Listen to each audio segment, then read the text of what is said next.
For some analysis, let's turn to Paul Kawika-Martin, the Senior Director at Peace Action. Welcome, Paul.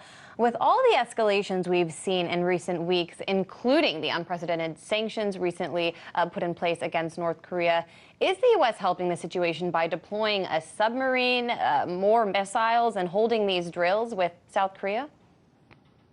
I don't think so. I think we continue to escalate the situation. I mean, people ask, are we going to go to war with North Korea? I think we are already at war with North Korea. Not only are we on a word war between the two leaders, continuing to threaten each other with nuclear weapons that could kill hundreds of thousands, if not millions of people, but also there's probably a cyber war going on. There's no doubt that North Korea has been escalating its cyber warfare against various countries, and my guess is that the U.S. is using similar type tactics against North Korea. So we're already at war. Now, are we going to be at a war that ends up killing, what some people say, upwards of 1 million people in the Korean Peninsula if a war were to break out? That's the main question. And so how do we make sure that doesn't happen? And the only thing that solved that in the past has certainly been diplomacy, as the former speaker just said. There's only a diplomatic solution here. There is no military solution. Any military solution could bring us into World War III or into a war that's going to kill millions of people. Right, and in a way, this entire conversation about the possibility of war kind of shows you how deterrence, at least on the North Korean side, has worked. I mean, the reason we can't escalate militarily in the way we constantly hear about in the media is because everyone seems to agree the cost would be too high because North Korea has invested so much in defending itself. Yeah, specifically, certainly on nuclear weapons. We may have tried some other sort of strategy, though. There is the geopolitical questions that your former guest mentioned, which is, China. I mean, China would not look very favorably in any kind of military intervention by the U.S. into North Korea. So there are those have to be thought out as well. But it's clear that you should probably consider North Korea a nuclear weapon state at this point. They have shown the ability to detonate fairly significant nuclear weapons. They have decent missile technology. It's not certainly clear whether or not that technology would allow a nuclear weapon to actually survive coming in the atmosphere from an intercontinental ballistic missile, but you just have to assume that that is the case at this point.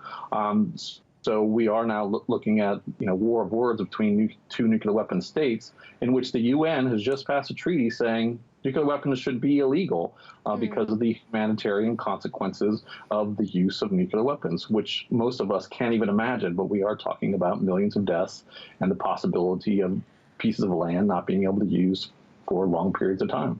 On the question of the constant escalating rhetoric and actions, however, the North has repeatedly said it would freeze its nuclear program if the U.S. halted drills, these joint drills they hold with South Korea on a yearly basis. What's preventing negotiations at this point?